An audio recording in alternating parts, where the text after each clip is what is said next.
Moin Moin, hier ist der Zapp. In diesem Sphere Flying Cities Preview bekommst du einen kleinen Einblick in das neue Survival-Städteaufbauspiel. Ich erzähle dir, wie es sich spielt, was alles drin ist und wie weit der Early Access Zustand bereits ist. Aber vor allem möchte ich dir alle Infos geben, damit du für dich selbst entscheiden kannst, ob das Spiel dir Spaß machen könnte. Sphere wird von Hexagon Sphere entwickelt und von Assemble Entertainment gepublished. Ich habe einen kostenlosen Testkey erhalten, meinen Dank dafür. Dies sollte aber keinen Einfluss auf meine Bewertung haben, da ich alle Spiele immer mit dem Gedanken im Hinterkopf teste, wie würde ich mich fühlen, wenn ich den vollen Preis bezahlt hätte. Vorwort: Early Access.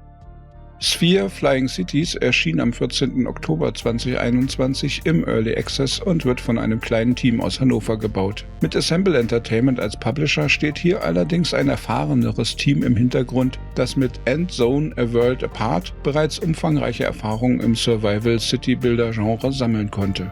Early Access ist ja bekannterweise eine besondere Art von Spielrelease, wo man als Spieler einen noch nicht abgeschlossenen Entwicklungsprozess miterleben und oft auch mit Feedback daran teilnehmen kann.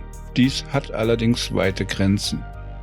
Manche Early Access Games sind mehr oder weniger fast feature-complete und brauchen nur noch etwas Balancing und Feintuning. Andere Spiele vermitteln nur eine grobe Richtung und sind eigentlich erst zu 20% fertig. Und dann gibt es auch noch die schwarzen Schafe, denn manche Spiele verlassen diesen Early Access Status niemals und man bezahlt dann für eine ewige Baustelle. Und ich möchte gleich vorweg sagen, dass Sphere wohl zu der mittleren Gruppe gehört. Es hat einen längeren Weg vor sich, bis hier ein komplettes Spiel draus wird, das auch richtig Spaß macht. Es mangelt momentan noch an vielen Stellen, aber dazu später mehr. Sphere Flying Cities Story. In einer fernen Zukunft trifft ein Meteor den Mond. Dieser zerplatzt in Millionen Teile. Dies sorgt auch für massive Zerstörung auf der Erde und die Trümmer verdunkeln den Himmel.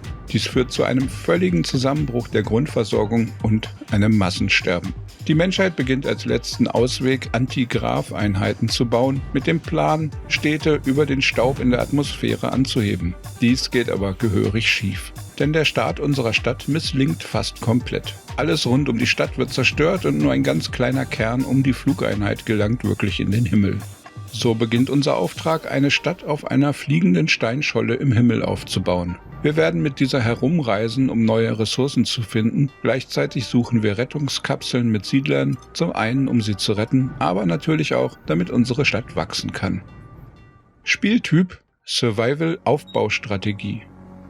Sphere ist ein klassisches Städteaufbauspiel mit Survival-Elementen, also ein City-Builder, in dem die Überlebenswahrscheinlichkeit drastisch verschlechtert wird durch allerlei Katastrophen und unschöne Lebensbedingungen. In Sphere Flying Cities geschieht dies vor allem durch akuten Ressourcenmangel sowie Partikel, Stürme und Meteorhagel, die unsere Gebäude beschädigen und zerstören. Dagegen können wir uns mit einem Energieschild schützen. Zumindest ist dies die Theorie. Denn wir bekommen nicht nur dauernd Stürme um die Ohren gehauen, sondern auch unsere Energieversorgung ist extrem empfindlich. Die Kraftwerke verbrauchen die Ressource Material, die wir nur sehr begrenzt aus den Ruinen der Außenbezirke gewinnen können. Ansonsten müssen wir herumfliegen, um sehr kleine Mengen davon auf einer Karte aus Hexfeldern zu finden. Und weil das noch nicht schwer genug ist, gibt es sowieso dauernd Stürme, die zu stark sind, als dass unser Schild dagegen helfen könnte. Also brauchen wir einen Großteil unseres knappen Materials nicht nur zum Bauen neuer Häuser, sondern vor allem, um permanent alle bisher gebauten ständig wieder zu reparieren.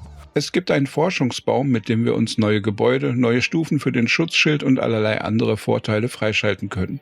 Hier gibt es schon umfangreiche Ausbaumöglichkeiten. Dazu kommt eine interessante Idee, dass man diese Forschung nicht nur mit einem Forschungszentrum und Arbeitern vorantreiben muss, sondern auch erstmal bestimmte chemische Elemente dafür bekommen muss, um die jeweilige Forschung zu starten. Allerdings bekommt man diese Elemente derart zufällig, dass dies die Forschung mehr oder weniger unmöglich macht, da einem selbst für die absoluten Anfangsforschungen meist die Elemente fehlen. Es gibt zwar auch ein Umwandlungssystem, aber leider ist das auch nur sehr bedingt hilfreich. Insgesamt ist das Gameplay als Konzept eigentlich absolut interessant, aber bisher stehen echtem Spielspaß noch allerlei technische Probleme im Weg und leider ist das Balancing auch noch weit weg davon, dass das Spiel so richtig Spaß machen würde. Technik, Grafik, Sound. Sphere wird mit der Unity Engine entwickelt. Normalerweise bedeutet dies, dass dadurch eine gewisse Grundqualität von Grafik und Performance gewährleistet ist. Leider ist das bei Sphere momentan noch nicht der Fall, dazu gleich mehr. Die Grafik ist nicht schlecht, allerdings wirkt das Spiel durch fast ausschließliche Nutzung von Grau- und Brauntönen optisch nicht besonders ansprechend auf mich. Die 3D-Modelle sind detailliert, aber auch nichts Weltbewegendes. Die Vertonung ist bisher im Bereich mangelhaft bis ausreichend. Es gibt ein paar Geräusche, wenn die Stadt umherfliegt, etwas Ambiente und hier und da ein Klick oder Beep. Aber weder bekommt man ausreichend akustische Warnungen, wenn die Stadt mal wieder in wenigen Sekunden von einem Sturm fast oder ganz zerstört wird, noch gibt es sonst viel von unseren Einwohnern zu hören. Die Optionsmenüs sind momentan nicht besonders umfangreich und auch nur im Hauptmenü verfügbar. Weder kann man Schwierigkeitsgrade einstellen, noch gibt es irgendwelche Hotkeys festzulegen, einfach schon, weil das Spiel bisher keinerlei Tastaturkommandos außer WASD akzeptiert. Sphere, Flying Cities, Meinung und Fazit. Beginnen wir mit den Problemen beim technischen Unterbau, denn obwohl die Stadt auf einer kargen, wüstenartigen Landscholle herumfliegt und auch die Gebäude und Einwohner nicht super detailliert sind, ist die Performance des Spiels gruselig. Meine Radeon RX 580 mit 8 GB Videospeicher ruckelt mit 15 bis 20 FPS im Durchschnitt herum und dabei läuft sie so warm, dass die Lüfter stark hochdrehen. Hier ist also leider der technische Unterbau noch absolut nicht ausgereift. Ansonsten hat das Spiel auch bereits ein paar hübsche Momente. Unter anderem sind die Stürme und die Meteorschauer wirklich schick animiert. Aber vermutlich sind es gerade diese Partikeleffekte, die die GPU so in die Knie zwingen.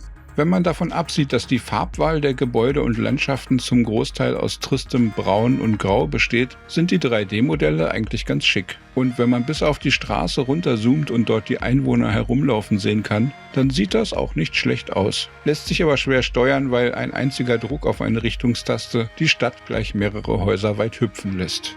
Das kurze Tutorial erklärt leider nur die Hälfte der Dinge, die man braucht. Die Bedienelemente der Spieloberfläche haben fast keine Tooltips, so wird man insgesamt etwas allein gelassen, wenn es darum geht, herauszufinden, wie das Spiel eigentlich funktioniert, und gerade die Lernphase ist zäh und weniger unterhaltsam als vielmehr frustrierend. Es gibt eine schriftliche Hilfe zum Nachschlagen, aber auch dort steht nicht alles. So kann man zu Beginn mit einigen Fehlstarts in den Game-Over-Bildschirm rechnen, einfach weil man viele Dinge erstmal mit Trial and Error ausprobieren muss. Dazu kommen dann noch einige gravierende Bugs, die manchmal dafür sorgen, dass man einen alten Spielstand neu laden muss. Insgesamt ist die Sphäre leider momentan noch eine massive Baustelle. Early Access heißt hier also nicht nur, es fehlen einige Features und etwas Feinschliff, sondern dass man auch grundlegend mit starken Einschränkungen und Problemen rechnen sollte. Es schlummert zwischen all diesen Problemen ein wirklich vielversprechendes Konzept. Wenn sie gelöst und wenn die Entwickler die Pläne ihrer bereits vorhandenen Roadmap in den kommenden Monaten realisieren können, dann wird Sphere bestimmt noch ein ganz brauchbares oder sogar gutes Spiel. Ich habe da Hoffnung, dass dies auch wirklich realisiert werden könnte. Und ich hätte auch wirklich Bock drauf, das Spiel zu zocken, wenn es irgendwann weiter fortgeschritten ist. Aber bisher kann ich nur absoluten Hardcore-Fans von schwierigen Städtebau-Sims empfehlen, einen Blick auf Sphere zu werfen, wenn sie resistent gegen Bugs, schlechtes Balancing und schlechte Performance sind. Alle durchschnittlichen oder Casual-Gamer-Spielerinnen sollten lieber noch ein paar Monate abwarten und dann nochmal nachschauen. Wenn sich Sphere gut entwickelt, werde ich vermutlich dann in 6 bis 12 Monaten nochmal über das Spiel berichten und dann vielleicht ein richtiges Review mit allen Details und einer Wertung bringen. Ach ja, Sphere gibt es bei Steam momentan für 15,29 € oder knapp unter $20.